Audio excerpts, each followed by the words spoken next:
as a caregiver, as a son, as a daughter, as such, vulnerable, because when at the peak of that, I said, this was 2005, I said, when you have seen actually what environment was here, we studied actually our professionals, caregivers, medical caregivers, the burnout was minimal among senior faculty, and it was only among registrars, you can say, just at the.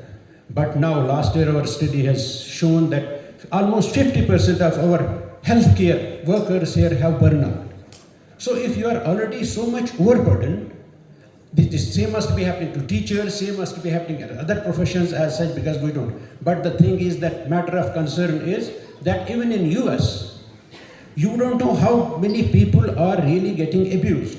They say 1 in 10. That I would say is only a presumption, because you don't have data. We don't have any data over here. But even there, they say out of 23 people abused, elderly abused, only 1 gets picked up or 1 is actually. So if this is the reality of our place, where we don't have any data, it is based on, and then families as such, the extended families which have been even in schizophrenia, we know WHO observations, initially they didn't even believe that our schizophrenics are taken better care of. So in our setup, it were the families who were taking, but now they are almost fragmented, and you find issues there, nuclear families. So I would say that actually this is the background of abuse, where they get abused, hardly it gets reported. Emotionally, our elders are getting repeatedly abused, sometimes they are abandoned, but it doesn't get reported. They don't even, they accept it, fate, they accept their fate. I have my colleagues here, they would bear me out that they have almost accepted that. I have 3 sons.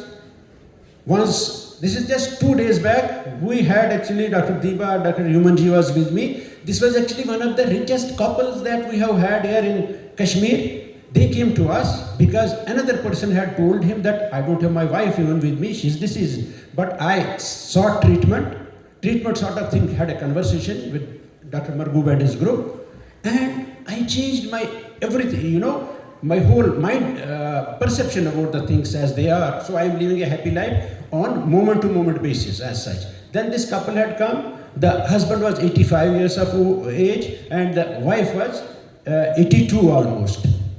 He started narrating his story, that loneliness. As we talked about loneliness, it is equal to 15 cigarettes per day, which means almost the fate, and especially this being a place where there has been a lot of trauma. People carry on. What unfortunately happened, this carnage in I would refer to that because this is again a social kind of a phenomenon, happened in Pahalgam the other day. I didn't sleep for a night because I found those young, those infants, those children just watching it helplessly. So almost our generations have watched it. Now this is almost the 3rd generation who have watched, and this has reactivated that trauma also. That is another reality of this place when you say in that context. Now this elderly man was saying that, Dr. Sahab, I have 1 son who most probably is in Dubai or somewhere else. His 2 sons are getting trained as medicos in another country. I have another son who is also settled outside, but his daughter is in Harvard or Cambridge, whatever he said. We are left all alone. I have all this property, but I feel that we don't have anything. Now I am concerned about my wife.